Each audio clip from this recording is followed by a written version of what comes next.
It was 4:40 a.m. when Michelle called 911 and reported that her husband Greg had been killed by an intruder in their house. She told the operator she was terrified that the intruder was still inside the house, and so police were dispatched immediately and arrived at the address within minutes. Michelle was outside, sat on the front step, her head in her hands. She was clearly distressed and she was waiting for officers when they arrived. Officers were told at that moment that Michelle didn't know where the intruder was and they could still be inside the house. They rushed the house and cleared it, but inside they didn't find the intruder. All they found was Greg on the master bedroom bed, lying dead from one single gunshot wound to the head. They also found the couple's daughter, Michaela, lying fast asleep on the sofa. Why would a mother leave her young daughter asleep on the sofa if she believed there to be a deadly intruder still in the house? This story goes on a journey of betrayal, money, and two deaths that are linked in the most unexplainable way. No one could have predicted it. This is REDRUM, stories about the true victims of crime. In early 2007, Greg Williams and his brother Michael had gone to a strip club, and Greg had looked across and seen a woman who had caught his eye.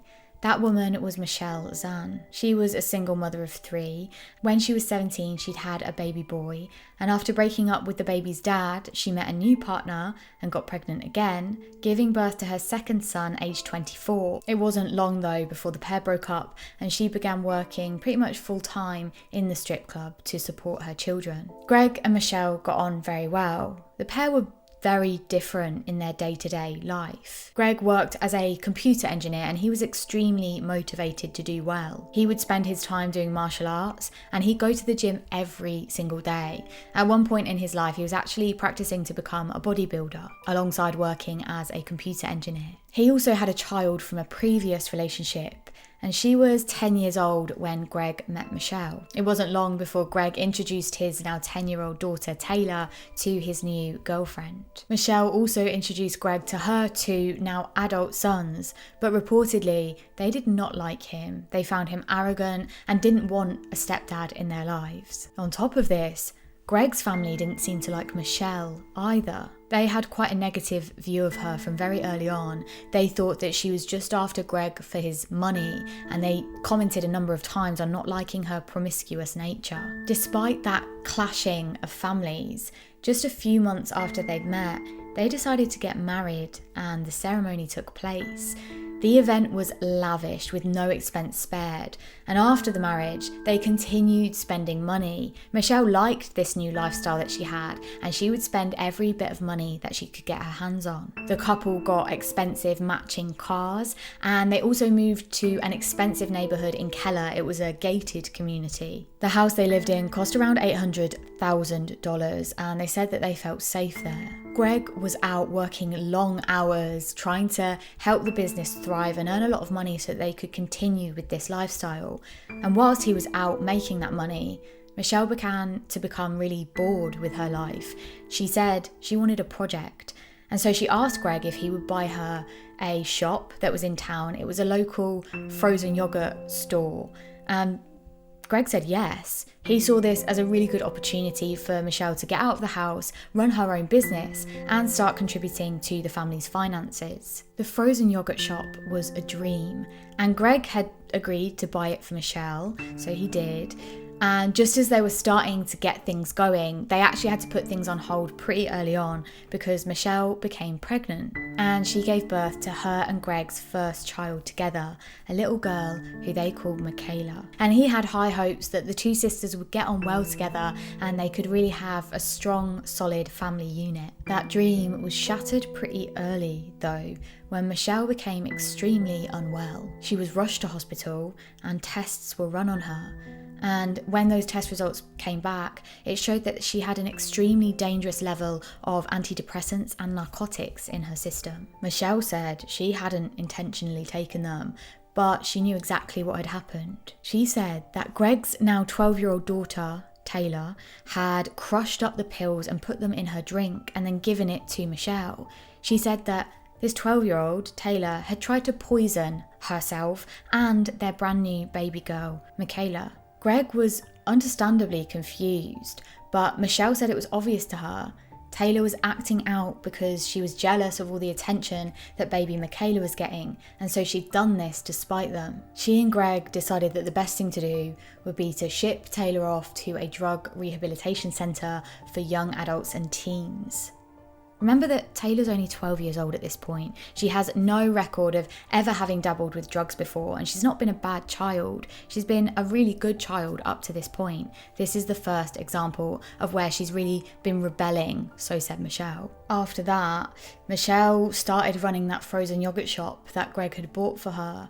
But she found it quite difficult. She had no business background. She'd never experienced running something, doing those sorts of long hours, and she just wasn't enjoying it very much.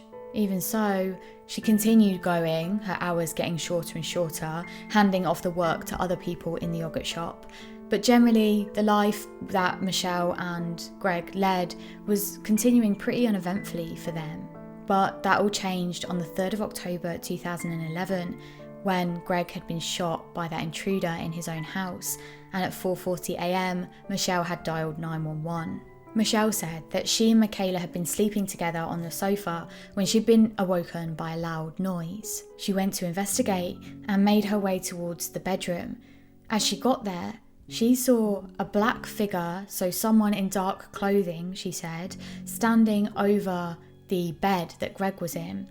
She saw this person who she thought was a man, and then they came at her and hit her hard on the head. She fell to the floor and immediately was unconscious. When she came to a few minutes later, she looked up and the dark figure was gone, but she could see that Greg was lying on the bed, and it was very clear to her that he'd been shot. So she grabbed the phone, ran outside and called 911 and waited for them to arrive. Officers cordoned off the house and began processing it as it was now a crime scene. They found scratch marks on the door that looked like they'd been made by some kind of screwdriver, but they also saw on further inspection that these marks were just superficial and they wouldn't have actually helped anyone get inside the house. They also realised that nothing valuable had been taken. There was a safe with over $20,000 still inside, and that was there untouched, as well as both of the matching cars, the Mercedes.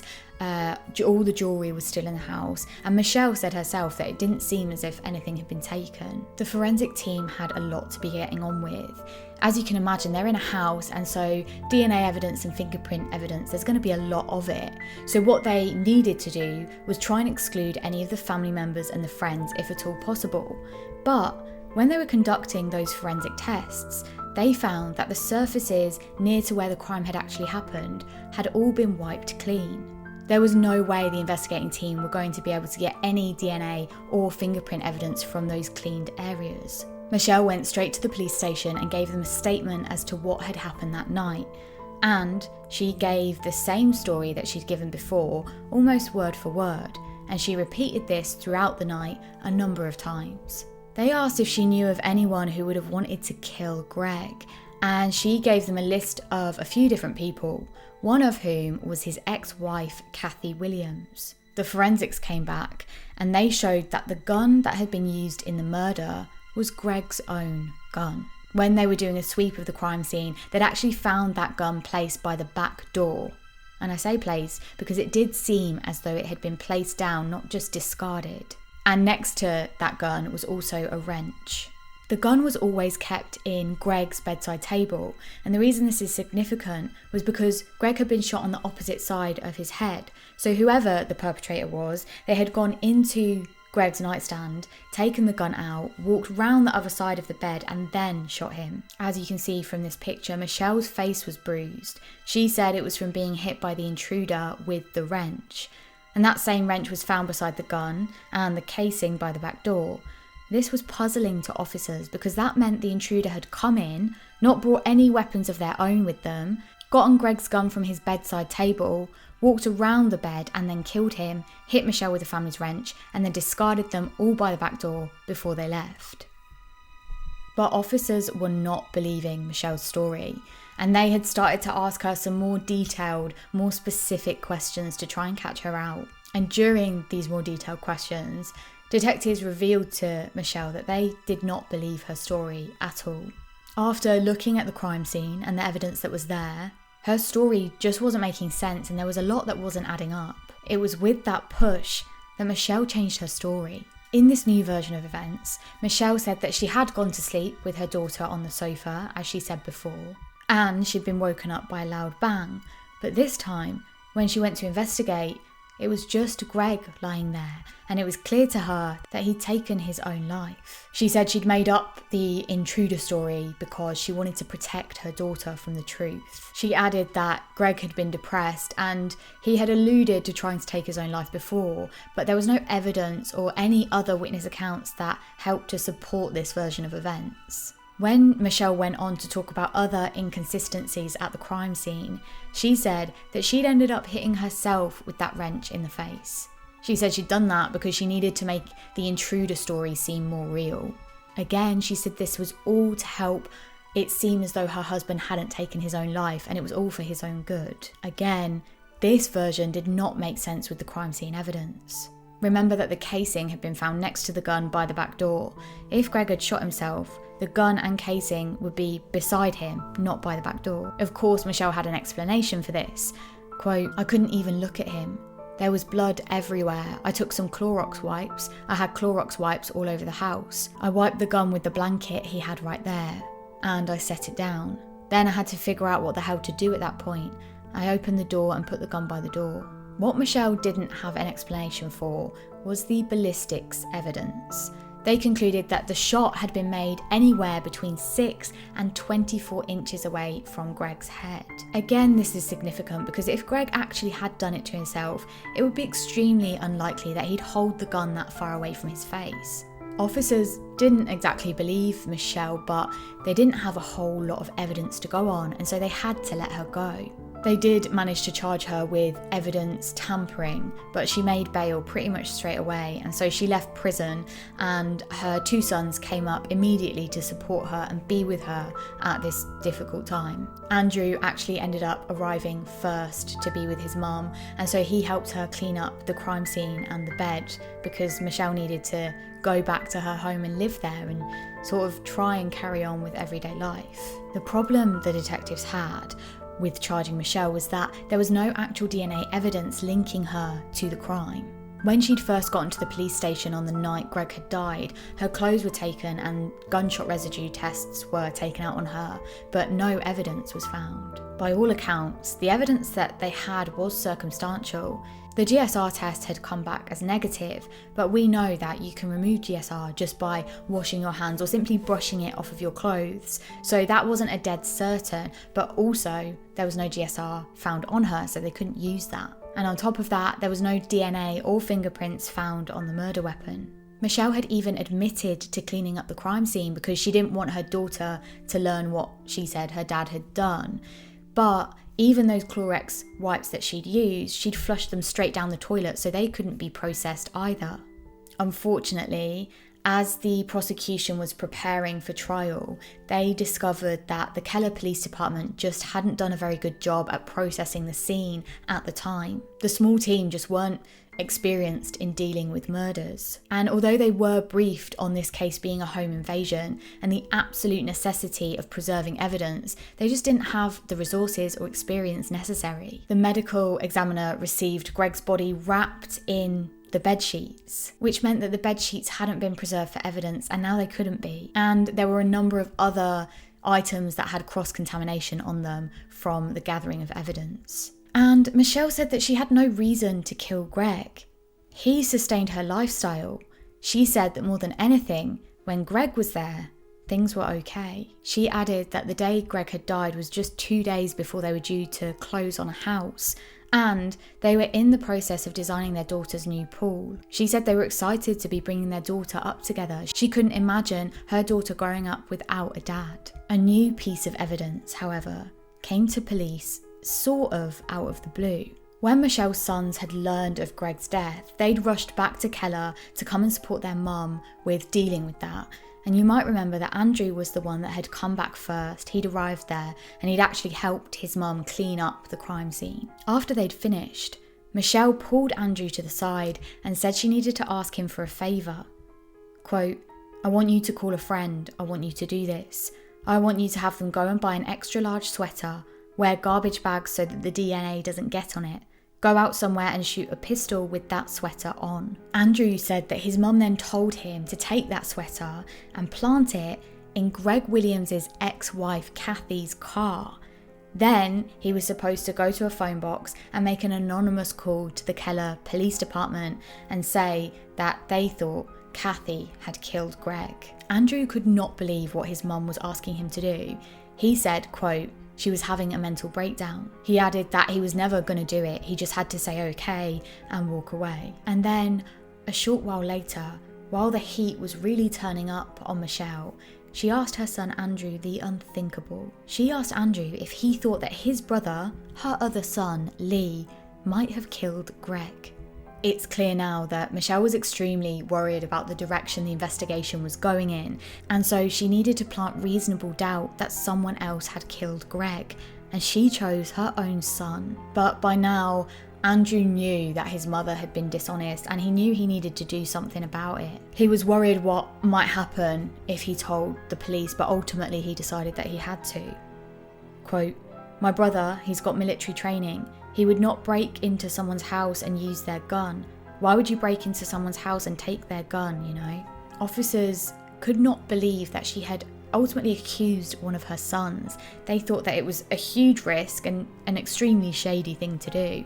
But they also knew that Andrew and Lee had nothing to do with the murder. They had really airtight alibis. And so, 3 months after Greg's death, officers arrested Michelle on suspicion of her husband's murder. That being said, even though they'd arrested her, they still weren't sure that they had enough evidence to go to trial, and so they offered her a plea deal. Ultimately, Michelle pleaded guilty to evidence tampering with deadly conduct, which means wielding a weapon irresponsibly. The length of time she'd be expected to serve in the plea deal would be anywhere up to 20 years. During this, Michelle told the judge that she was pregnant with twins. Side note, she said she was pregnant with one of her son's best friends, Gene. This guy, Gene Wallace, was 12 years younger than her, and the pair had decided to open up a gym together, and Michelle started calling herself Shelley. She'd sent pictures of sonograms to Gene, and ultimately, the judge agreed to delay the sentencing on Michelle's plea bargain until the babies were born. But the judge and other officials and Gene would later find out that that pregnancy was a complete lie. The judge said, quote, I fell for it, hook, line and sinker, and I take responsibility for that. I think the likelihood that a defendant would come in with that story developed to that degree under these outrageous circumstances was so far-fetched that it never occurred to me that somebody would do that. So she manipulated me as well. And then, while she was awaiting sentencing for that plea deal, Michelle did an interview with 48 Hours. She told the interviewer, Peter Van Sant, that, quote, I took the plea deal to be able to get back home to my daughter sooner than when she's 18 years old. If I went to trial with not having the representation that I feel I needed on this case, I could lose the case and go away for 50 to 100 years. And during that same interview, the interviewer got more than he bargained for when Michelle revealed to him for the first time since she'd agreed to that plea deal that Greg didn't kill himself at all. She said that the police had coerced her into saying that that was what had happened. And actually, the intruder story she'd said originally was the reality of what had happened. Quote, as I started coming to, I saw someone go out the front door. I believe Greg reached for his, which he kept right under his nightstand right there by the bed. The interviewer asked, quote, and this intruder took the gun out of his hand and shot him. Michelle responded, quote, out of the gun bag. That's what I'm thinking. I'm saying he had his own weapon, but I don't know. The interviewer pushed Michelle, asking, quote, with his opposite hand, grabbed your husband's weapon and used that on him. And Michelle said she didn't know. But she did say, and this is a progression on anything she's ever said before, even in police interviews, she said that she did think she knew who the intruder was. Again, this is likely another attempt to throw her son under the bus and allege that it was him who had killed Greg. But when that interview was released, the judge was alerted to it and he realised that Michelle was saying that she was coerced, and so he said that the plea deal was off the table and she would be going to trial.